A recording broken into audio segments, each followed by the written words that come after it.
Hello YouTubers, thanks for watching my channel.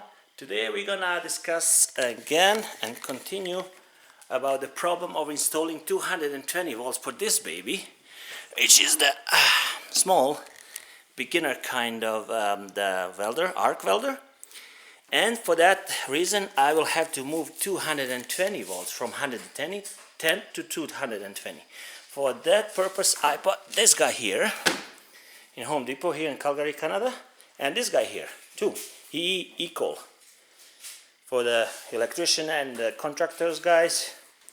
This is a 4-quart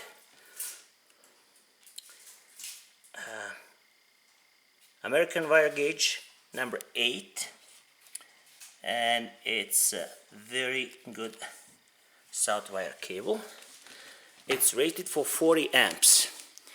It comes with a 8 gauge wires, 3 neutral, 2 hots and 1 ground wire. That's a 15 meters. Okay, this one is 12 meters and it's armored. So yeah, see, comes also with 8 gauge wire. This is like a 8 gauge wire, and it comes with the ground, so 4 leads. And this one is called Tech TK83. Okay, let's have it here. That's the real name. I didn't know, so I was a little bit in dispute when I went over there, and when I purchased the guy. But 2 young electricians, they were so nice to help me, and they said, what exactly do I need? Because when you go from the inside, which is the basement, I'm gonna show you how it looks now. I made a complete war zone here in my basement, because the plan is, sorry about the mess, it's gonna be better. So I removed all the panels and the drywall plates here. I already removed this, and don't worry, usually I lock my windows because my basement, because of my grandkids, but I'm gonna do my project today. I'm gonna start doing today. Of course, before I start, I'm gonna knock it off. Now it's live, but it's 100 amp panels. I want to install 40 amp line in here and go all the way through here, through here, through here, and then follow these joists, one of the joists, and then go here, follow this cable. Of course I'm gonna make a hole here and follow here, see, that's the one, but I'm gonna go in another one. So I'm gonna make 1, 2, 3, 4, 5, maybe 6 holes over there. This one is already damaged, so I'm gonna go through here. That's why I bought like a 12 meters of the 8 gauge wires, and from there, that's on the other side, I already did, that's my alarm, I already did a hole here. There you go. That's from the basement. The idea is to put here junction spot, and because I'm doing inside the wall, outside the wall here, it has to be armored. Armored cable, which I got that Tech, a little bit more pricier, but not that much.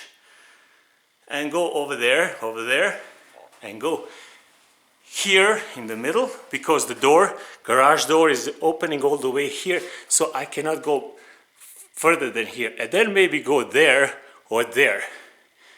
Why? Why not go on the side walls? Because if I go on the side walls, then I'm gonna have only options to charge my electric car in the future when I buy.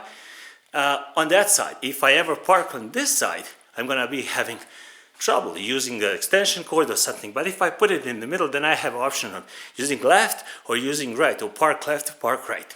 And it's gonna be really, I see it, I hope it's gonna be the way how I how I imagine it, and it should be with the code.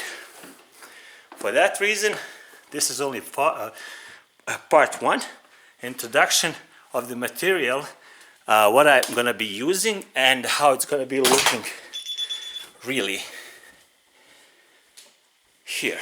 For that I'm gonna be using my tools, brushless, Makita guy, and I don't have experience with these guys, the spade bits, but I've heard they are really good.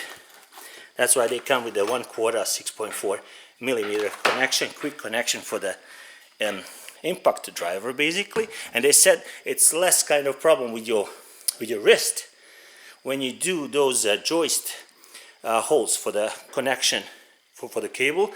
Just to put it through the joist, it's easier because it's like doesn't do like this like a hammer like this one does, but it just goes like stop and on, stop and on, stop and on, like start, go, go, stop, and then it works like impact.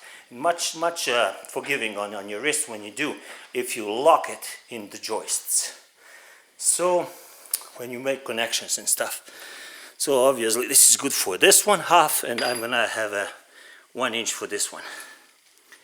Yeah, that's it. I decided to go with the 40 amps because it's more than a dryer. That's a standard like a connection for the range, for the dryer, not for the dryer, but for the range. Dryer is 30 and the range or stove is 40 amps. That's it for now. Let's see how my project goes further. Yeah, I'm quite excited and I hope everything's gonna be fine. I watched a lot of videos.